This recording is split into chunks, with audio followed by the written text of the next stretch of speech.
नमस्कार, आप देख रहे हैं न्यूज वॉच इंडिया। मैं हूं आपके साथ पंकज यादव।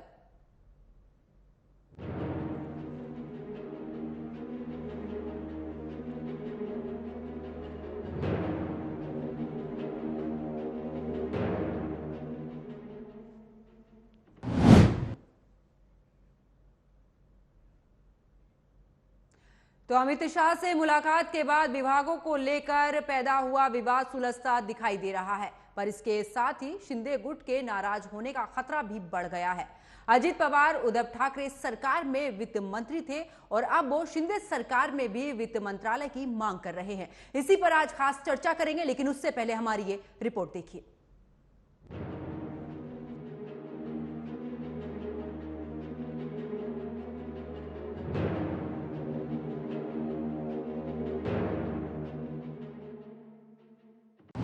क्या महाराष्ट्र में सियासी बवाल थम गया है? क्या महाराष्ट्र में सियासी संकट सुलझ गया है? क्या अजित पवार का दबाव काम आया? महाराष्ट्र में अजित पवार के साथ उनके 8 विधायकों ने मंत्री पद की शपथ ली थी, जिसके 10 दिनों बाद मंत्रालयों का बंटवारा नहीं किया गया। विभागों के बंटवारे के लिए अजित पवार, सीएम शिंदे और बीजेपी नेताओं ने लंबे समय तक माथापच्ची की, लेकिन कोई हल नहीं निकल पाया।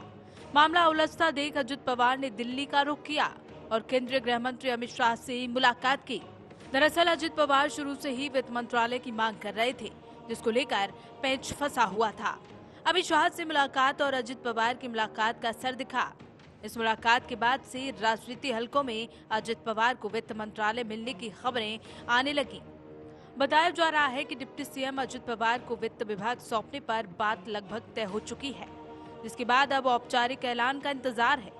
इसी विभाग को लेकर पिछले करीब 1 हफ्ते से लगातार बैठकों का दौर चल रहा था, जबकि एकनाथ शिंदे गुट अजित पवार को वित्त मंत्रालय देने का विरोध कर रहा था।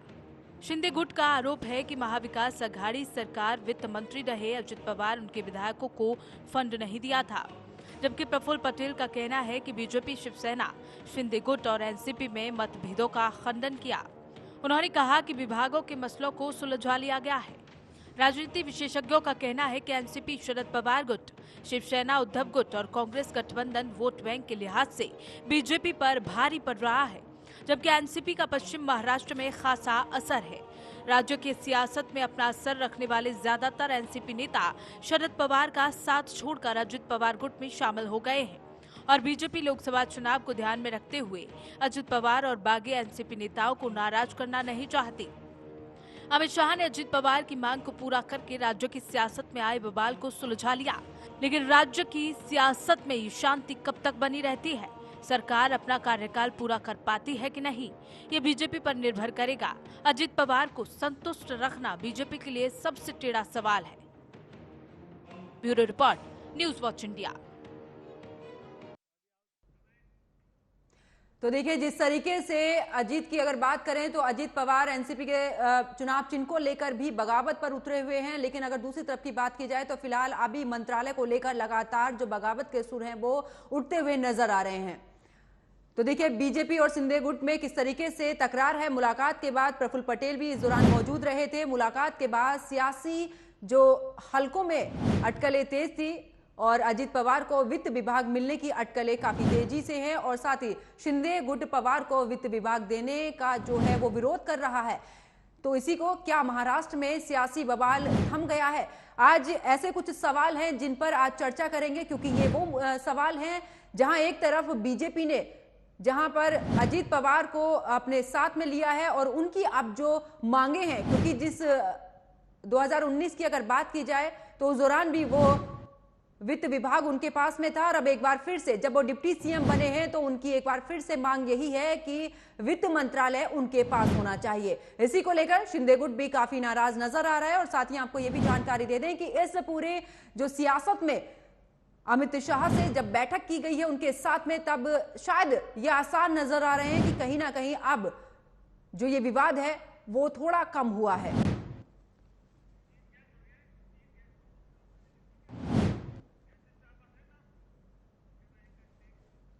तो देखिए, महाराष्ट्र में जिस तरीके से जो सियासत है वो नजर आ रही है, इसी पर आज खास चर्चा करेंगे। मेरे साथ में कुछ मेहमान जुड़े हैं, उनका परिचय मैं आपसे करा देती हूं।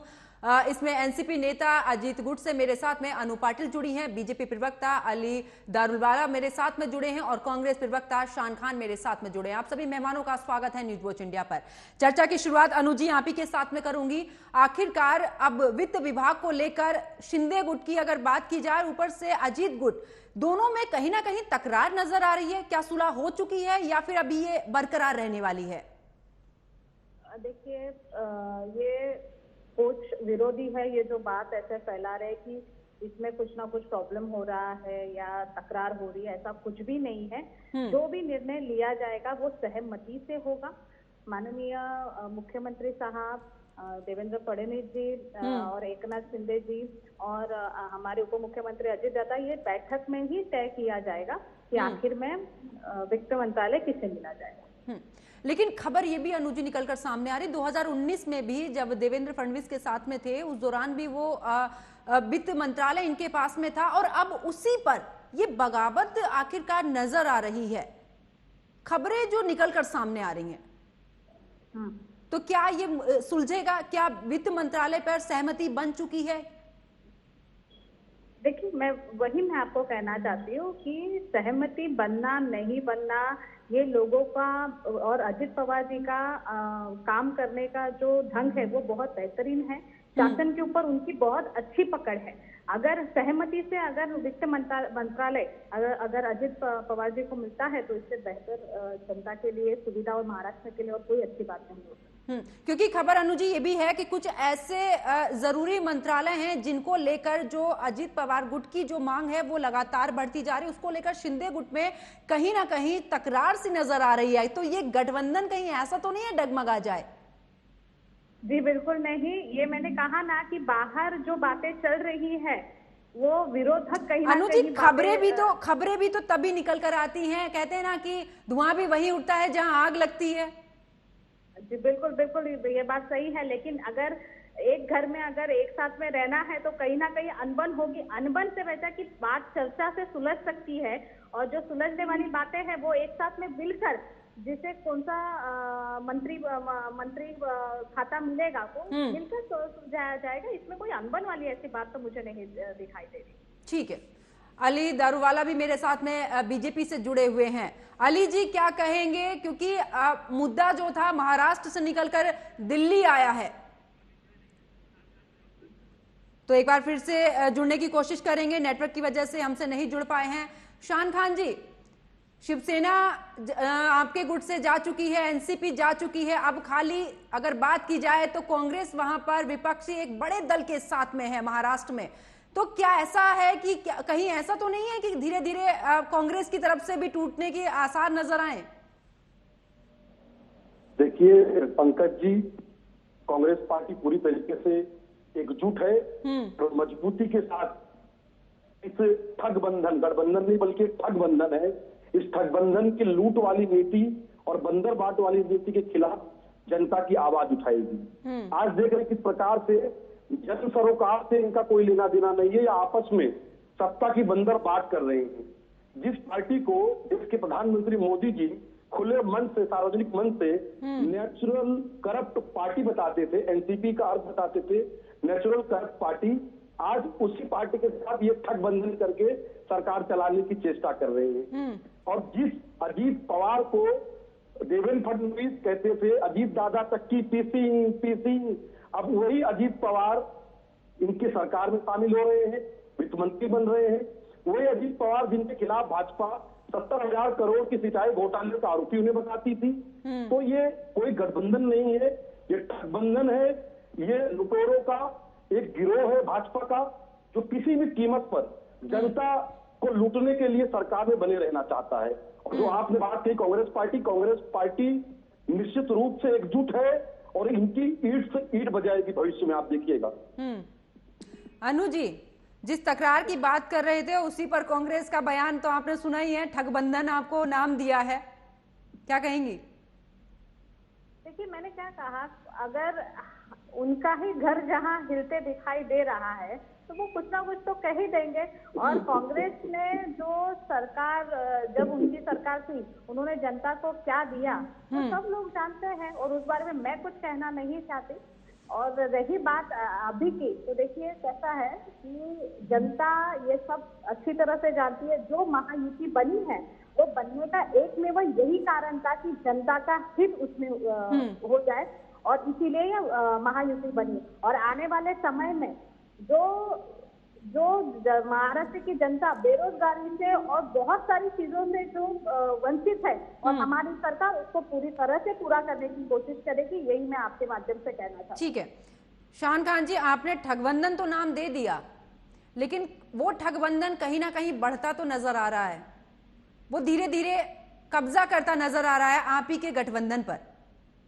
देखिए पंकज जी, दलों को जोड़ने से दिल नहीं जुड़ते हैं, और महाराष्ट्र की जनता का जो दिल है वो कांग्रेस पार्टी के साथ है। तो ये कांग्रेस पार्टी के गठबंधन शान खान जी मैं बीच में आपको रोकूंगी। आपने बोला है कि गठबंधन में दिल नहीं मिलते हैं, बैठक होने वाली है, बैठक होने वाली विपक्ष की आपकी तरफ से, 24 दल उसमें इकट्ठे होने वाले हैं, तो ये इशारा उस ओर भी जाता है।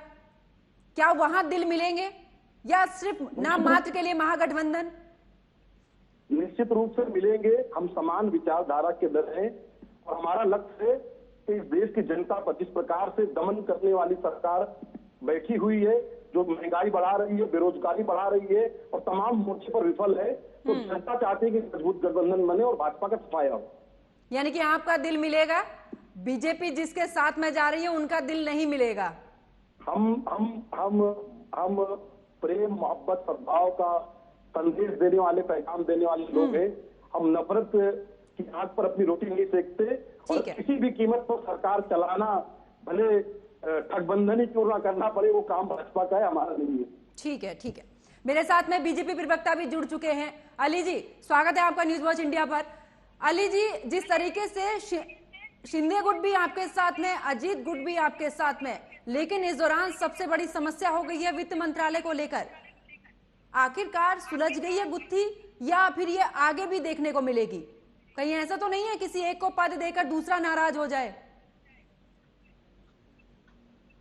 पंकज मैम, आपके माध्यम से मैं ये स्पष्ट करना चाहता हूँ, अजीत पवार जी का जो ग्रिप है, अगर वो वृत्त मांगते हैं तो वो मांगने में वो काफी केपेबल और एबल हम मानते हैं उनको, क्योंकि उन्होंने पास में भी और ये जो डिपार्टमेंट चलाया है। मैं ये देवेंद्र फडणवीस जी से, एकनाथ शिंदे जी से और हमारे पार्टी हाईकमान से ये रिक्वेस्ट करूंगा, अगर अजीत पवार जी वो मांग रहे तो सूझबूझ के मांग रहे हैं, उन्हें देने में कोई हरकत नहीं है। इसके ऊपर आज भिवंडी में राष्ट्रीय कार्यकारिणी की और स्टेट कार्यकारिणी की बैठक हो रही है, ये वहां पर डिसीजन लिया जाएगा, और आज शाम तक और मे बी कल दोपहर तक के ये सारा जो सस्पेंस है वो डिस्क्लोज हो जाएगा। हाँ, लेकिन अली जी, जो खबरें पहले चल रही थी कि कहीं ना कहीं अजीत पवार की वजह से जिस तरीके से शिंदे गुट जो है वो नाराज नजर आ रहा है, अब वित्त मंत्रालय को लेकर बगावत के सुर नजर आ रहे हैं, आने वाले समय में दिक्कत तो नहीं हो जाएगी इस गठबंधन को अगर सभी इस तरीके से? और फिर आने वाले समय में 2024 का भी चुनाव है, उस दौरान सीटों का भी बंटवारा होना है। अली जी, मेरी आवाज मिल पा रही है आपको?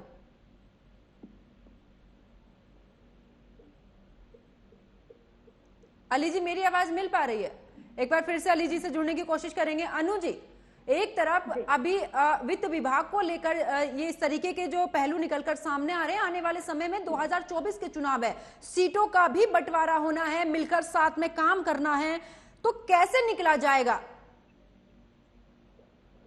देखिए, मैं आने वाले समय में मैं फिर से मैं कहूंगी कि तीनों महायुति बैठकर ही महाराष्ट्र की उन्नति किस प्रकार होगी, किस प्रकार कौन सा खाता किसके पास दिया जाएगा, वो बैठकर ही तय होगा। इसमें एक ही मुद्दा है कि इसमें एक ही बात मुझे समझ में आती है कि ये करते वक्त हमारे महाराष्ट्र का जो भी महाराष्ट्र के हित में जो भी सही निर्णय होगा, उस निर्णय माननीय मुख्यमंत्री और माननीय उप मुख्यमंत्री ये मिलकर लेंगे। ठीक है शान खान जी, अगर इस दौरान कई विधेयक जो हैं वो संसद में आएंगे, इस दौरान अगर बात की जाए यूसीसी जैसे ऐसे तमाम विधेयक हैं जिनको लागू करने की पूरी तरीके से कोशिश है सरकार की, केंद्र सरकार की, इस दौरान समस्या तो नहीं हो जाएगी 2024 के लिए, जिस तरीके से आपका एजेंडे की बात करें, क्योंकि आप ही के खेमे में अरविंद केजरीवाल आपके साथ में आने की कोशिश कर रहे हैं, लेकिन उनको आपका समर्थन नहीं मिल पा रहा अध्यादेश को लेकर। 2 सवाल आपसे। देखिए पंकज जी, 2024 का जो चित्र है वो स्पष्ट है और भाजपा को भी पता चल चुका है कि इनकी नैया डूब रही है। इसीलिए बौखलाहट में दूसरी पार्टियों को तोड़ना, उसमें विद्रोह करवाना, खरीद फरोख्त करना, जिस प्रकार से अभी एनसीपी में खरीद फरोख्त की गई, उसके पहले शिवसेना में खरीद फरोख्त की गई, तो भाजपा की बौखलाहट है ये।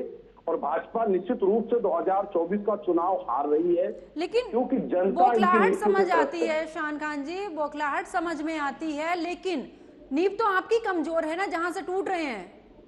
आपने अपनी नींव कमजोर क्यों करी हुई है? उसको मजबूती से रखिए ना। बीजेपी से आप नहीं तोड़ पा रहे हैं, बीजेपी के गठबंधन के साथ में इतने सारे, उनसे आप नहीं तोड़ पा रहे हैं, आपके खेमे से लोग जा रहे हैं, पार्टीज जा रही हैं, तो नींव तो आपकी कमजोर है ना। देखिए पंकज जी, जिस प्रकार से आज केंद्र सरकार तमाम स्वायत्त संस्थाओं का दुरुपयोग कर रही है, चाहे वो ईडी हो, चाहे वो आईटी हो, चाहे वो सीबीआई हो। मैंने कहा ना कि जिस अजीत पवार जी को भाजपा 70,000 करोड़ की सिंचाई घोटाले का आरोपी बता रही थी और देवेंद्र फडणवीस चक्की पीसने की बात कर रहे थे, अब क्या पता उनको चक्की मंत्रालय मिलेगा या वित्त मंत्रालय मिलेगा। तो भाजपा की जो सरकार है वो ईडी और सीबीआई का दुरुपयोग कर लोगों को डरा कर, धमका कर, भयभीत कर पैसे का लोभ देकर ये सारी चीजें कर रही है, किंतु जनता देख रही है। जनता 2014 भाजपा को, और जो लोग आज गद्दारी करके भाजपा के साथ हाथ मिला रहे हैं, उनका भी हिसाब जनता करने वाली है। बिल्कुल अनु जी, तमाम आरोप जो हैं वो लग रहे हैं कि जो मंत्रालय को लेकर घोटाले के मामले सामने आया वही मंत्रालय मिल जाएगा, यानी कि आप उन चीजों से बचने के लिए बीजेपी में शामिल हुए हैं। बिल्कुल भी नहीं। देखिए कैसा है, कांग्रेस, अभी चिदम्बरम साहब जी ने हमें कहा था कि हम ये, उनके नजर में कोई एक हम जानवर है, उनके स्टेटमेंट पे भी आप देखिए जरा, उनके नजर में हम जानवर, लेकिन हम वो जानवर है कि जो महाराष्ट्र की जो दौड़ है वो बहुत लंबी जाने वाली है। इसके लिए क्या है, किसी का नजर का इलाज कर सकते हैं, नजरिए का नहीं। तो ऐसा है, तो इनसे बात करके क्या कर सकते हैं। ठीक है, बीजेपी प्रवक्ता अली जी एक बार फिर से मेरे साथ में जुड़ चुके हैं। अली जी, जिन मुद्दों को लेकर महाराष्ट्र में आप बगावत करते थे, आप कहते थे भ्रष्टाचार में लिप्त है अजीत पवार, और अब कांग्रेस की अगर बात करें, उनका भी कहना यह है कि अब वो मंत्रालय आप दे रहे हैं, एक तरफ भ्रष्टाचार का आरोप और दूसरी तरफ मंत्रालय मिल रहा है।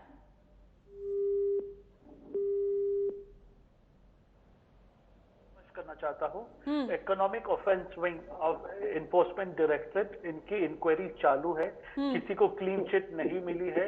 अगर ये इंक्वायरी के दौरान अगर कुछ भी निष्पन्न होता है, मैं अजीत पवार नहीं, माननीय हमारे देवेंद्र फडणवीस हो या हमारे कोई भी नेता हो, अगर कोई भी भ्रष्टाचार के आरोप में अगर वो के घेरे में आते हैं, नोबडी विल बी स्पेयर्ड। माननीय नरेंद्र मोदी जी का आप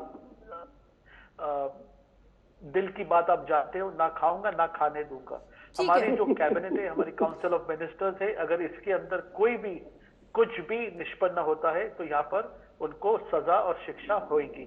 बट अनटिल एंड अनलेस ये प्रूव नहीं होता, किसी को दोषी ठहराना ये गलत है।